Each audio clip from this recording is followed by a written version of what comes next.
Hello everybody, this is my first video. I'm starting this off with saying I am not a licensed psychiatrist, I'm not a psychologist, I do not work in law enforcement, and I am not a medical professional.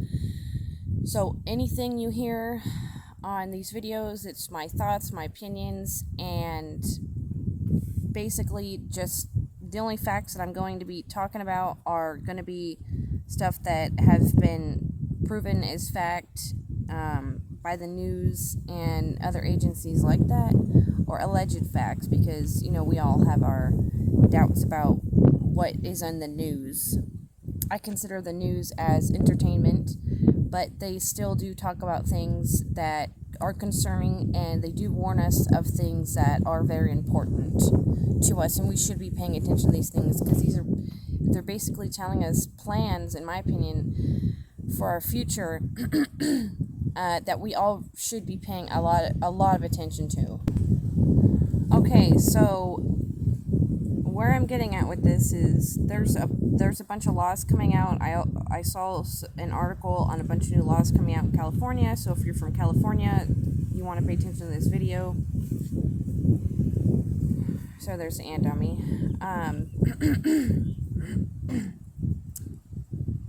Sorry, I have allergies. Okay, I also saw a couple articles about the US dollar, which I will be talking about here in a minute too, or I might do that in the next video. So, just to warn you, my phone screen is cracked, so I'm going to just show you my phone screen. The first one that I'm going to be going over is they are adding 11% tax on firearms and ammo. This is very important because there has been lots of attacks on our Second Amendment, and they are pretty much trying to ban the use of firearms. And one step at that, since it is our constitutional right, if you obviously have not been in a mental facility, held without your will, or if you are a felon. And that doesn't matter what kind of felon you are. That's just, if you're a felon, you lose that right for life, unfortunately, because people are getting arrested left and right, whether they have actually done whatever crime they're being accused of. And that's where, that's why it's important not to talk to the police unless you have an attorney, whether you are guilty or not guilty. And I know I hear a lot of people say, well, that automatically makes you look guilty. No, it doesn't. The cops say that, but it doesn't automatically make you guilty. You know whether you're guilty or not guilty, but you know your rights. So when you get arrested and they say you are now under arrest, whatever you say can and will be used against you. They say can be used against you, and sometimes they don't say will be used against you, but it says can and will be used against you in a court of law. So know that. So this right here says, right here, gun tax 11%. The law is AB 28, and that's going to be starting July 2024. So that's already started.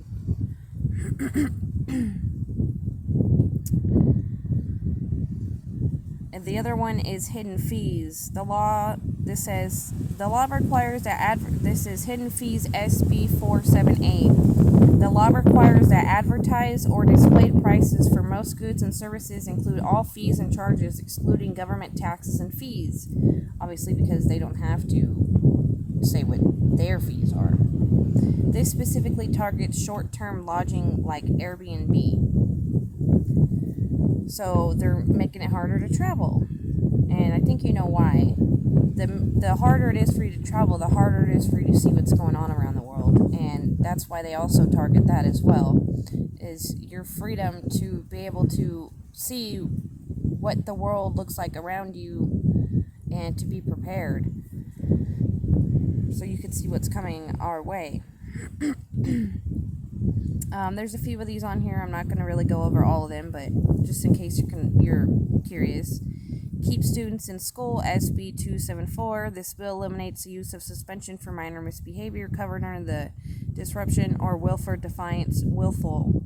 non-defiance category for California TK through 12 students. This bill was amended to include a 2029 sunset for I don't know why I'm messing up so much.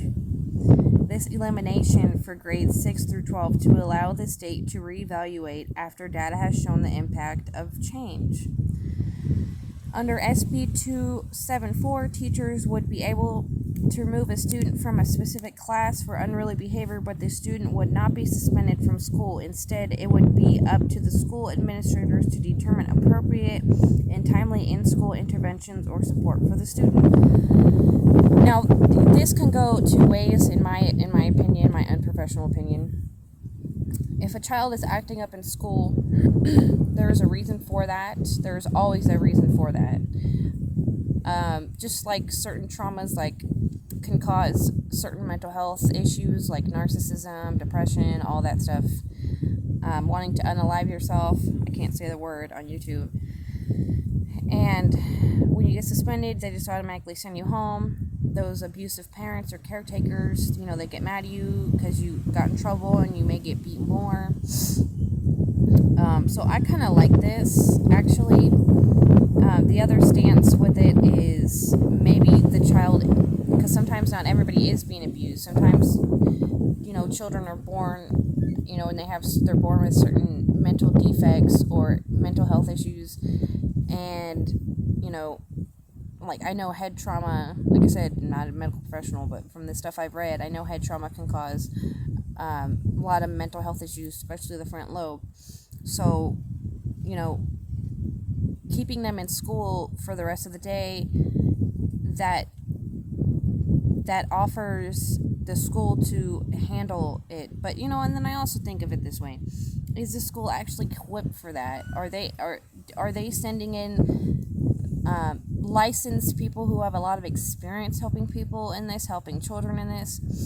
Are these people actually equipped to help your child enough in school and without you having to, I guess take care of it yourself? I think that if your child is being suspended and there are things going on in school, that you still should take them to a therapist or a psychologist, but that's just my opinion, because there are underlying issues. But like I said, this is going to be beneficial, I think, the most for children who are in abusive homes, and they won't have to be sent right home, right back to the reason that they're acting like this. I've seen that myself firsthand in my life. Menstrual products in schools, AB 367.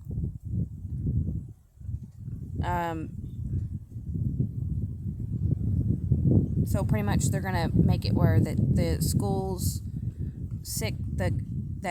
have to keep menstrual products grades 6 through 12 and colleges. So that's a law that goes into effect.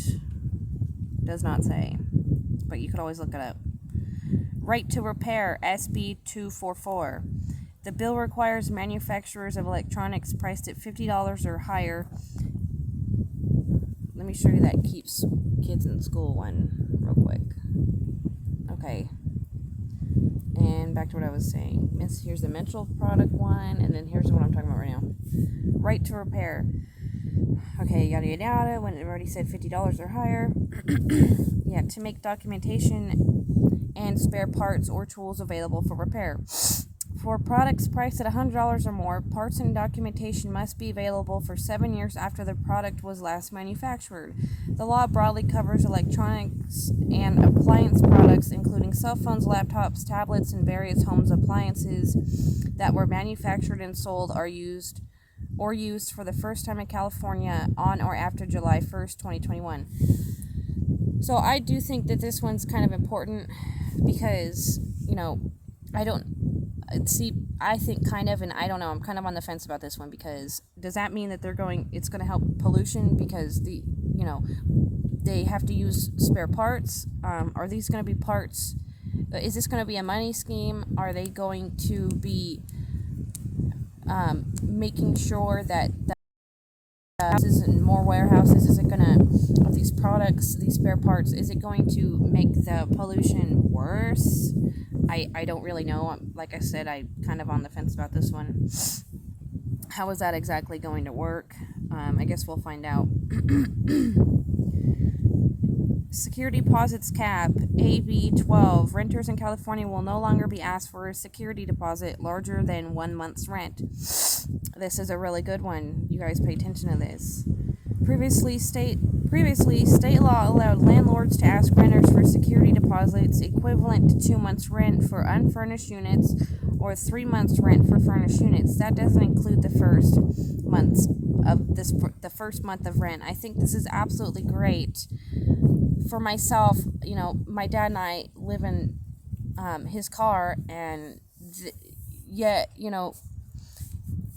it is very difficult. And I know that for a lot of people that they're in the same position. There are millions of Americans and people around the world, but I'm just speaking of America right now. There are millions of Americans who are homeless or facing homelessness, and a lot of it, or they have to relocate, they have to go to a new state, they have to go to a new town. People are having to move, millions of people are having to move out of California because they just cannot afford it. And, let's say you do want to live somewhere nice. You want to provide a beautiful home for your family, or an apartment. Not everybody likes homes, I'm aware of that. But a beautiful apartment or home for your families, or a condo, but you can't, because you can't afford first month's rent, last month's rent, a security deposit, and rent, and then once you get all that, then you need rent for the next month. It's coming right up. So, it makes it so much harder to move. People could have a plan to move, and you have to have way more money down than what you should have to have down just in order to provide a place to live. You really work your butt off. You pay your taxes. You pay all your bills. You buy food. You buy gas, oil, repair your cars and everything. And then in order to live somewhere, so you guys could have a happy life, even though you're working your entire life and you don't get to spend as much time with your family as you want. You still have to pay first month's rent, last month's rent, a double deposit, a double security deposit, and rent for the next month. It's just too much. It's just too much. And I understand it, right, the way that they explain why it needs to be done, but that doesn't mean that it has to be done. That doesn't mean that it's something that we have to agree with. We are allowed to disagree with something, even though it makes complete and logical sense. It just still. Workplace violence. By the way, it's kind of windy, so I apologize. Workplace violence, SB 553. This bill requires employers to develop and implement a workplace violence prevention plan in accordance with newly codified Labor Code Section 6401.9, which sets out the requirements for the plan. Under this law, the majority of employers in California must establish, implement, and maintain a workplace violence prevention plan. That includes prohibiting employee retaliation, accepting and responding to reports of workplace violence, and emergency responses. That doesn't say what month it went into effect. But I think these are all things that we should be looking into, whether you live in California or you live in another state. It doesn't matter where you live in the world. You should be. I know for California, because I live in California, that there's new laws like almost every day.